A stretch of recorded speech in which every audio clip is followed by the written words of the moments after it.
Essa mensagem, ela veio no meu coração e ela é muito oportuna, por mais que seja conhecida, é uma história que desde pequenininho a gente ouve sobre a história do dilúvio.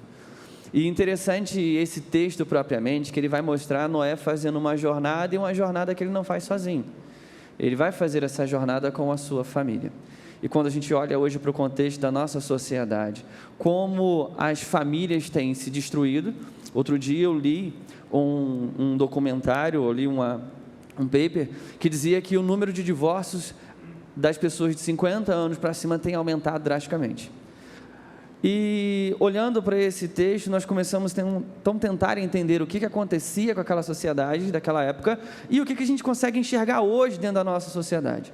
Olhando para aquele tempo, por mais que estejam distantes da nossa realidade, nós conseguimos perceber algumas semelhanças, como por exemplo, o esfriamento do amor, a falta de compaixão, a falta de piedade, um cancelamento exacerbado. E quando olhamos hoje para a nossa sociedade, nós conseguimos perceber também esses elementos presentes. Da mesma forma que cancelamos hoje algumas pessoas, Noé também foi cancelado naquela época. Ele estava fazendo um trabalho que, à vista daquele povo, era simplesmente ilógico. Chover de forma que faria uma inundação e o mar tomaria toda aquela área. Ou seja, ele construiu um barco em cima do local onde só havia terra e o mar era distante. Então ele estava fazendo algo ilógico, ele estava buscando fazer a vontade do Senhor de forma ilógica. Aquele povo então não acreditou e ele foi cancelado, fizeram chacota dele. E por mais que ele fosse impulsionado, e por mais que ele apanhasse, e por mais que ele fosse pressionado com os costumes daquela sociedade, ele permaneceu naquilo que o Senhor havia dado a ele. E o mais interessante, essa jornada que ele fez, ele não fez sozinho, ele fez essa jornada com a sua família. E um dos problemas que quando a gente acaba vivendo e enfrentando é quando esses costumes da sociedade, essa ira, essa falta de paciência, essa falta de amor, esse desejo de cancelar, bate na porta da nossa casa e entra dentro do nosso lar. E aí muitas das vezes a gente quer cancelar as pessoas mais importantes da nossa vida, de repente por uma divergência de opinião, de repente por um problema de alinhamento de visão, e nós começamos então a viver essa dificuldade. E olhando para esse texto, nós conseguimos aprender e ver alguns elementos que nós podemos ter para fazer essa jornada de seguir a Cristo em família. Como é um dos slogan dessa igreja aqui é muito falado, ninguém caminha sozinho. E essa é uma verdade. E quando olhamos para esse texto, nós vemos Noé não caminhando sozinho. O próprio verso 1 já vai dizer, então o Senhor apresentando para Noé aquilo que ele precisava de fazer. O Senhor dá uma ordem. Olha, Noé, faz assim, assim e assim. Uma das coisas muito interessantes que para que a palavra do Senhor venha a Noé, existia um pressuposto básico na vida dele. Noé era um homem justo. E o que era ser um homem justo? Era ter uma vida coerente com aquilo que ele cria. Ou seja, se ele confessava a confiança no Senhor, se ele confessava uma total dependência do Senhor, ele então se coloca a fazer aquilo que o Senhor mandou fazer, ainda que para ele e ainda que para a sociedade pudesse parecer algo ilógico. Então ele era essa pessoa que obedecia de fato à voz do Senhor, e não só naquele momento, mas ele já tinha uma caminhada com Deus. A vida com Deus que Noé tinha, conectou não só ele com o Criador, mas também toda a sua família. Nos versos 2 e 3, nós vamos perceber a ordem que o Senhor dá, e aí, aqui nós percebemos o número 7 aparecendo, o 40 aparecendo, e às vezes algumas pessoas viajam nessas coisas e perdem o sentido básico. Simplesmente o que o Senhor falou para ele foi, aquilo que eu vou fazer vai ser perfeito. Número 7, separa da criação aquilo que eu coloquei sobre essa terra, e eu vou preservar, eu vou manter perfeito, eu vou manter puro. E esses 40 dias que vão chover, ele apresenta para um tempo, como se fosse o Senhor ali apertando o botãozinho do reiniciar. Eu vou reiniciar isso daqui, e depois desse tempo, vai começar um novo tempo, uma nova geração, um novo período, aonde de novo, eu vou dar oportunidade para vocês, de entenderem que eu sou o centro de todas as coisas. E então, ele continua no verso 5 e no verso 7, Noé então fazendo tudo aquilo que o Senhor ordenou a ele. Ele construiu a arca, ele separou os animais, ele separou os alimentos, e ele entrou na arca sozinho? Não, ele entrou na arca com a sua família. Ele fez aquilo que o Senhor havia dado a ele, só que ele não cumpriu essa jornada sozinho, ele cumpriu essa jornada com a sua família. E aí fica uma pergunta para a gente então, tá pastor, beleza, entendi isso, mas e aí, como é que eu vou fazer então, para poder aplicar isso na minha vida, porque isso tem que fazer sentido para a minha realidade. Não adianta nada eu entender aquilo que Noé fez, Deus não me mandou construir barco nenhum, nós estamos perto do mar, então, o que eu vou fazer? E uma das coisas que nós precisamos entender para que a nossa caminhada, ela não seja sozinho, mas nós consigamos levar a nossa família conosco a Cristo Jesus nós precisamos ter uma vida com Deus, total dependência. Não tem como nós andarmos nesse mundo, sermos bem-sucedidos, se o Senhor não for prioridade na nossa vida. E como isso? Básico, irmão, leitura da palavra do Senhor, oração e meditação. Nós vivemos, como eu disse, numa sociedade extremamente acelerada. A irmã que está fazendo a tradução falou assim: pastor, você é muito acelerado? Eu falei, sou. Ela falou assim, então tenta ir um pouquinho mais devagar. E eu falei para ela, se eu não conseguir, você olha para trás e fala, pastor, diminui. Porque nós vivemos o tempo todo nessa correria. Nós somos treinados a produzir. E muitas das vezes ficamos com a consciência pesada quando estamos descansando, como se o descanso fosse roubar um tempo de produção. E aí, olhamos o sempre estar produzindo, e a ideia de ter um ócio, de ter um tempo com o Senhor, como às vezes uma perda de tempo, ou tem que ser um tempo muito produtivo, tem que ser muito corrido. E nós precisamos de entender que sem o Senhor como base da nossa vida, nós não vamos conseguir ter sucesso em nada do que nós estamos fazendo. Tudo aquilo que nós conquistarmos, ela vai ter data de validade para acabar, porque o Senhor não é a base disso. Nós ensinamos os nossos filhos vocês precisam de ir além do que eu fui. Se eu andei 10 milhas, no mínimo você tem que andar 15. Eu brinco com a minha filha, eu sou um pai de 2 meninas, e minha filha mais velha já está com 14 anos, e eu olhei para ela e disse assim, olha, o padrão para você arrumar alguém tem que ser eu, abaixo de mim não pode, tem que ser além. Os pais sabem o que eu estou falando, só que muitas das vezes a gente faz esse apontamento olhando para uma questão material, olhando para uma questão social, olhando para uma posição aonde só os nossos olhos enxergam, quando na verdade o nosso parâmetro deveria ser apontar para o Senhor, dizer, olha, você precisa de ter alguém ao seu lado, que tem a mesma visão, a mesma missão, o mesmo interesse de reino que eu tenho, que você tem. Nós precisamos começar a entender que a nossa família precisa estar fundamentada em Cristo. Se eu não estiver, se você não estiver, isso não vai acontecer. Hoje nós estamos vivendo a máxima da nossa semana, onde nós nos reunimos para adorar o Senhor, ponto. Só que isso que está acontecendo aqui é resultado do que nós fazemos em casa. Por isso que o culto, ele nunca vai ser sem graça, ele nunca vai ser vazio, se a sua vida devocional estiver acontecendo. Você sempre vai vir aqui e vai derramar o seu coração aos pés do Senhor. Você sempre vai vir aqui e vai sentir de fato a presença do Senhor, porque você já busca a presença do Senhor continuamente. E uma das coisas que nós entendemos de forma muito clara na vida de Noé ele era um homem justo, ele não se tornou um homem justo, ele já tinha uma prática de comunhão com o Senhor, mesmo diante de uma sociedade perdida, mal, perversa, ele permaneceu firme naquilo que o Senhor tinha dado a ele. Então, que nós possamos entender que para fazer uma jornada em família, nós precisamos ter uma vida com Deus. Segunda coisa que nós podemos aprender com esse texto, para conseguir ter uma jornada em família, é sempre cuidar da nossa família. Como? Levando a Cristo Jesus. Nós precisamos de entender, de fato, que a nossa família precisa ser prioridade e precisa ter a devida importância que realmente tem diante do Senhor.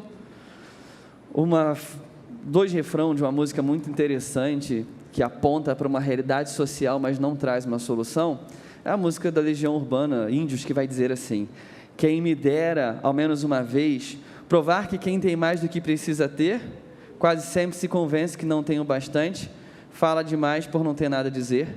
Quem me dera ao menos uma vez, que o mais simples fosse visto como mais importante, mas nos deram espelhos e vimos o mundo doente. De repente você cantou essa música enquanto eu estava lendo. E aqui, essa música, ela apresenta uma sociedade realmente perdida e vivendo já uma inversão de valores. E olha que isso já tem um tempo. Quando essa música foi feita, acho que eu não era nem vivo ainda. Mas ela parece ser tão atual e tão real. Porque nós continuamos dando valor àquilo que não tem valor. Nós continuamos desmerecendo aquilo que precisa de merecimento. Nós continuamos indo em busca de coisas que são perecíveis. Ele termina esse refrão dizendo que o mundo está doente, mas ele canta a música e ele não traz uma solução. E aí é que mora o segredo. Ele identificou, é verdade, o mundo está doente, a sociedade está doente, só que nós temos a solução. E qual é a solução? Cristo. Simples assim. Nós precisamos de ensinar aos nossos filhos que as vocações que vai surgir na vida deles são parte integral de glorificar a Deus aonde quer que eles estejam. Nós precisamos entender que aonde o Senhor nos colocou é parte também do local onde nós precisamos glorificar a Ele, seja na universidade, seja na nossa empresa, aonde quer que estejamos. Ali é um campo missionário, ali foi onde o Senhor nos colocou para glorificar o nome dEle, e se a nossa família estiver unida na mesma missão, irmãos, o resultado vai ser glorioso, vai ser maravilhoso. Os nossos almoços de domingo, quando nos reunirmos, vamos falar das grandezas de Deus, aonde o Senhor tem nos colocado, e o nosso desejo vai ser glorificar a Deus ainda mais, e as demais coisas vão acontecendo como? Vão sendo acrescentadas, porque nós colocamos o Senhor Jesus como o primeiro ponto, como o ponto básico na nossa vida. Nós precisamos de entender que ainda que o mundo esteja doente, nós temos a cura. Soa meio arrogante às vezes, alguns vão dizer que nós somos arrogantes, só vocês estão certos, e eu digo assim, essa é uma verdade, é aquele negócio, aceita que dói menos, é melhor, porque no final da vida, sem Cristo é perdição. No filme O Alto da Compadecida 2, é muito engraçado, que uma das falas é o seguinte: eu prefiro acreditar em Deus e chegar lá no final e não ter nada, do que eu não acreditar e no final ter o inferno. É brincadeira, é sarcasmo, mas quem dera essa sociedade começasse a enxergar o Senhor Jesus como a única solução para os problemas. Vai entrar sistema político, vai sair sistema político, vai vir pessoas com soluções e terapias e coisas infindadas, tentando trazer uma solução, que nós só vamos encontrar na cruz do Calvário. Então, se você quer fazer uma jornada em família, começa a cuidar da sua família, levando ela, seus filhos, sua esposa, a esposa levando o marido, os netos, aos pés da cruz do Calvário. Eu sou filho de pais não crentes, mas os meus avós eram cristãos, e eles me levavam à casa do Senhor, e hoje eu sou um resultado de um cuidado que se teve, e hoje eu estou aqui. E, para terminar, nós precisamos de entender que para fazer uma jornada em família, nós precisamos sempre entrar com a nossa família no abrigo, que é o Senhor Jesus diante das tempestades. Nós somos mestres em diante de problemas, tentar dar a solução, mas antes da solução, nós apontamos quem é o culpado, e isso acontece desde o Éden. O que aconteceu aí? Não, foi a mulher que o Senhor me deu. E o que aconteceu aí? Não, a culpa não foi minha, foi da serpente. Nós temos essa síndrome de, diante de um problema, sempre tentar acusar o outro, que ele é o culpado, ao invés de entendermos a raiz do problema. A raiz do problema nunca vai ser o outro. A raiz do problema aconteceu aqui dentro, quando lá no Éden pecaram. E esse pecado veio e contaminou toda a humanidade. Então, todas as vezes que entramos em conflito no nosso lar, a solução não é dizer para o outro que o outro errou, é falar assim: vamos juntos até a cruz, e deixa o Senhor Jesus mostrar-nos quem é que está errado nessa situação. Porque muitas das vezes o outro pode até estar errado, mas se faltar amor, compaixão, companheirismo da sua parte, você já errou, ainda que o outro esteja errado. Um problema não resolve o outro problema. Nós só conseguimos resolver os problemas que vivemos dentro das nossas famílias, se nós levarmos todos até a cruz de Cristo. Nós precisamos ter essa prática, nós precisamos de entender que a arca é o simbolismo da segurança. Uma das coisas extremamente interessantes é que Noé não sabia o que aconteceria. A arca ela foi construída com todos os compartimentos necessários, ela só não tinha uma coisa: o leme. Não tinha como controlar, ele não sabia para onde ia, mas ele sabia quem é que estava guiando, e ele sabia que o melhor lugar que ele podia estar era dentro da arca. A arca simboliza Cristo Jesus. Eu não sei o que Cristo Jesus vai fazer da minha vida e da minha família, eu sei que eu quero estar perto dele, eu sei que o que ele quiser fazer, eu quero estar no meio disso.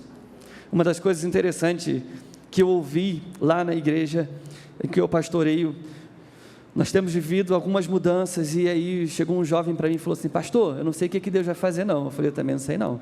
Ele falou assim: mas eu quero estar no meio disso tudo. Eu falei assim: cara, tu é mais louco que eu. Mas é isso que nós precisamos, de ter essa ousadia. Eu não sei qual é a resposta que o Senhor vai dar para os conflitos que nós vivemos na sociedade. Eu não sei qual é a resposta que o Senhor vai trazer para aquilo que a gente vive de dificuldade nas nossas famílias.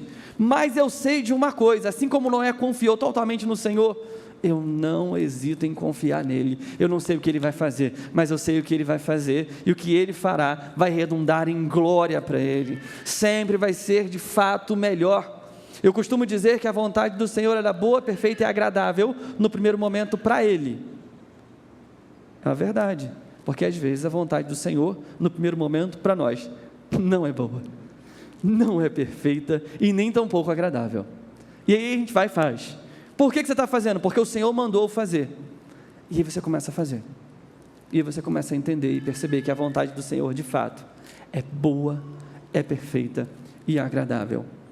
E quando olhamos para a vida de Noé, nós percebemos que ele foi um excelente pregador. Eu olho para Noé e vejo que ele foi um pregador de sucesso, por mais que... Mas pastor, ninguém se converteu. A gente quantifica sucesso quantitativo, né? A gente não faz qualitativo, a gente faz sempre o sucesso ligado ao quantitativo. Se a igreja está saudável, ela está com um número de pessoas muito grande, né? E aí nós entendemos e olhamos para a vida de Noé e percebemos que ele foi o maior pregador da história, porque embora ninguém à sua volta tenha se convertido, ele entrou com a sua família dentro da arca. O primeiro ministério que o Senhor nos deu foi a nossa família, e o que a gente faz lá nos nossos lares é o resultado que nós vamos viver aqui. Por isso que ninguém caminha sozinho. Se nós não olharmos para dentro do nosso lar, se nós não começarmos a caminhar com aqueles que pensam diferente de nós, nós não vamos conseguir caminhar aqui na igreja. Nós precisamos de entender de fato que o Senhor nos chamou para fazer essa caminhada, e essa caminhada, essa grande jornada da vida, ela não é sozinho. O Senhor nos chamou para fazer em família. Por isso que eu amo a minha família, e eu amo a igreja do Senhor, porque essa é a família do Senhor, e isso é o que o Senhor nos chamou para poder fazer. Que Deus possa nos abençoar grandemente